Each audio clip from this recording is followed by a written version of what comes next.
نصیب چمکے ہے فرشیوں کے، نصیب چمکے ہے فرشیوں کے، کہ عرش کے چاند آ رہے ہیں، جھلک سے جن کی فلک ہے روشن، جھلک سے جن کی فلک ہے روشن، وہ شمس تشریف لا رہے ہیں، مرحبا۔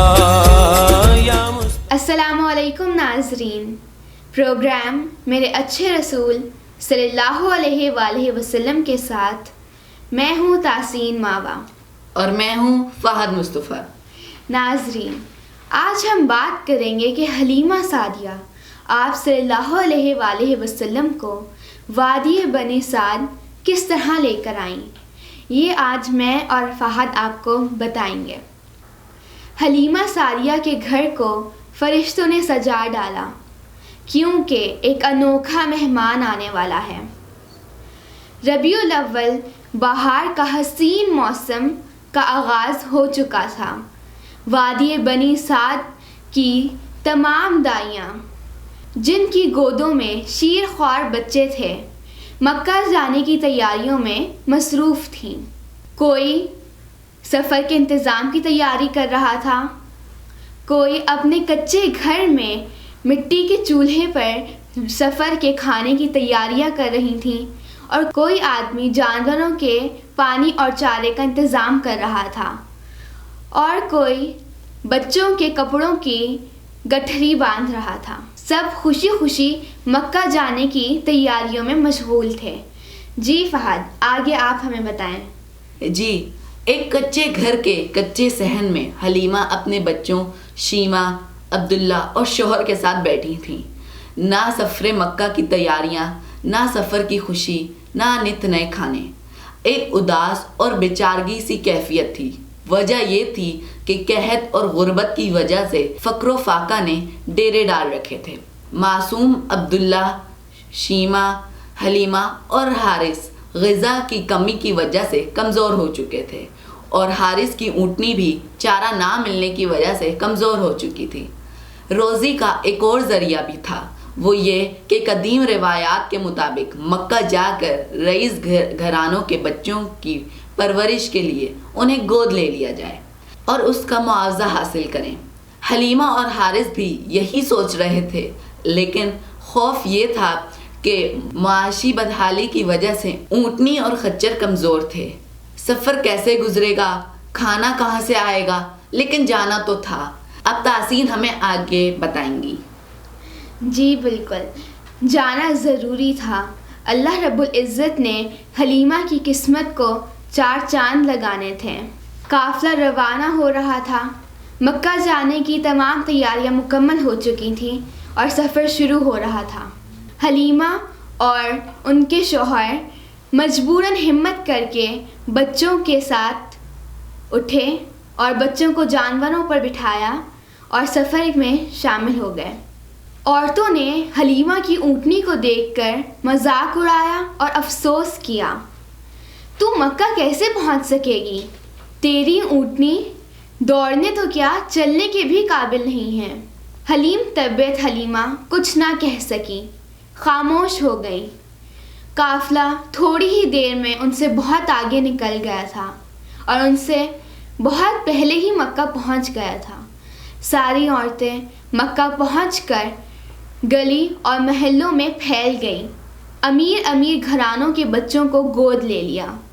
سردار مکہ عبد المطلب کے یتیم پوتے کی بھی خبر ملی۔ کچھ عورتیں وہاں گئیں بھی، لیکن بد نصیب عورتیں گھر کا غریبانہ حال دیکھ کر بچے کو دیکھے بغیر ہی بہانے سے واپس آ گئیں۔ جی فہد، اب آگے آپ ہمیں بتائیں۔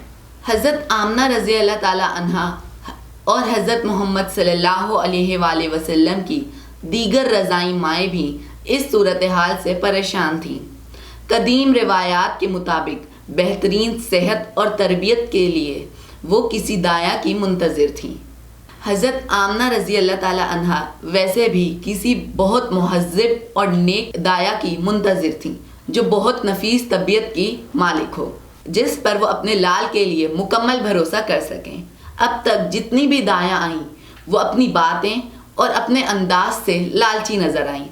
حضرت آمنہ رضی اللہ تعالیٰ عنہا اس صورتحال سے پریشان تھیں کہ ایسی کون ہوگی جو حضرت محمد صلی اللہ علیہ وآلہ وسلم کی دایا بننے کی اہل ہو، جو آپ صلی اللہ علیہ وآلہ وسلم کو غریبی یتیمی کے باوجود گود بھی لے لے۔ جی ماوا، اب بات کو آپ آگے بڑھائیں۔ ادھر حلیمہ اپنی غربت کی وجہ سے بہت زیادہ پریشان اور غمزدہ تھیں۔ عورتوں سے پتہ چلا کہ اب صرف سردار مکہ کے مرحوم بیٹے حضرت عبداللہ رضی اللہ تعالیٰ عنہ کا یتیم بیٹا ہی بچا ہے۔ قافلے کی ساری عورتیں اپنے اپنے خیموں میں بہت خوش تھیں۔ آنے کا مقصد جو پورا ہو گیا تھا، اگلی صبح واپسی تھی۔ حلیمہ کسی کام سے باہر نکلیں تو راستے میں ام ایمن اور سویبہ سے ملاقات ہوئی۔ ام ایمن اور سویبہ جانتی تھیں کہ یہ مضافات سے آنے والی دائی ہیں۔ انہوں نے کہا کہ تمہیں کوئی خوبصورت بچہ چاہیے؟ حضرت حلیمہ نے پوچھا، وہ کون ہے؟ دونوں نے جلدی سے نسب بتانا شروع کر دیا۔ حضرت حلیمہ یہ جان کر بہت خوش ہوئیں۔ ام ایمن اور سویبہ نے کہا کہ ایک دفعہ بچے کو دیکھ لو، وہ چاند سا مکھڑا دنیا کی ساری دولت سے بڑھ کر ہے۔ جی فہد، اب آگے واقعے کو آپ لے کر چلیں۔ حضرت حلیمہ رضی اللہ تعالیٰ عنہ نے سوچا کہ خالی ہاتھ جانے سے بہتر ہے کہ وہ بچہ گود لے لیا جائے۔ حضرت حلیمہ رضی اللہ تعالیٰ عنہ محلہ بنو ہاشم پہنچیں تو حضرت عبد المطلب رضی اللہ تعالیٰ عنہ دروازے پہ کھڑے جیسے انہی کا انتظار کر رہے ہوں۔ حضرت عبد المطلب رضی اللہ تعالیٰ عنہ نے آپ کا نام اور آپ کے قبیلے کا نام پوچھا تو جان گئے کہ یہ وہی حلیمہ ہے جس کے مقدر میں شاہ کونین کی دایا بننے کا شرف لکھا جا چکا ہے۔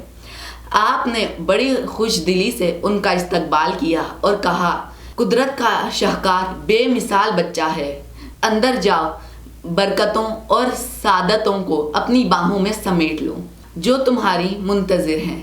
حضرت حلیمہ رضی اللہ تعالیٰ عنہ فرماتی ہیں، یہ بیان ہم تحسین سے سنیں گے۔ جب وہ اس کمرے میں داخل ہوئیں تو ان کی فیلنگز کیا تھیں کہ دونوں جہانوں کا سردار، دونوں جہانوں کے مالک، دونوں جہانوں کی دولت ان کی گود میں آنے والی تھی۔ جی ماوا، آپ بتائیں کہ حضرت حلیمہ رضی اللہ تعالیٰ عنہ کی اس وقت فیلنگ کیا تھی؟ جی فہد، یہ سوچ کر تو میرا دل خوشی سے جھوم رہا ہے۔ کیسا لمحہ ہوگا وہ۔ حضرت حلیمہ رضی اللہ تعالیٰ عنہ کی قسمت کو سلام۔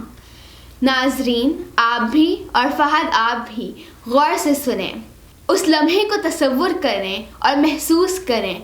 حضرت حلیمہ رضی اللہ تعالیٰ عنہ بیان کرتی ہیں کہ میں دھڑکتے دل کے ساتھ کمرے میں داخل ہوئی۔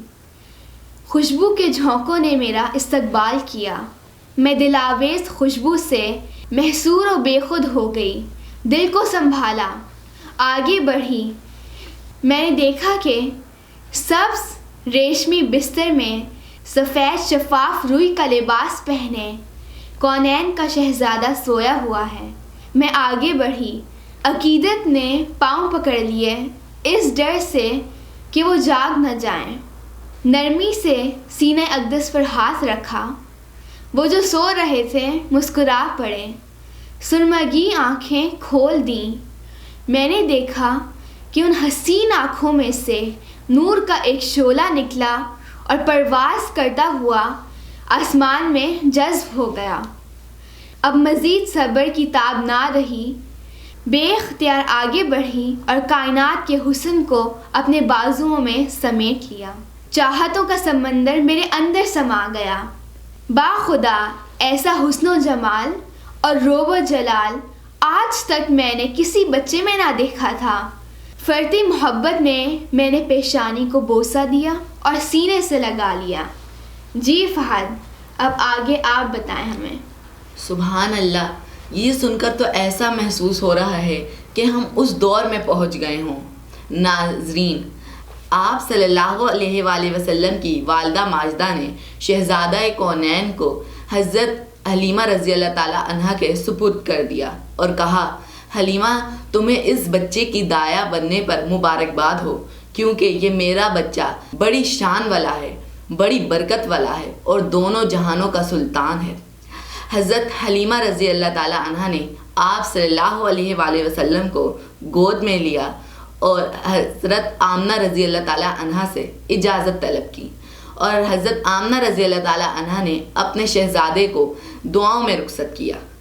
ناظرین، واپسی پر حضرت حلیمہ رضی اللہ تعالیٰ عنہ کے ساتھ کیا واقعات پیش آئے اور بنی سعد پہنچ کر حالات میں کیا تبدیلی ہوئی، یہ ہم آپ کو بتائیں گے اگلے پروگرام میں۔ شکریہ والسلام۔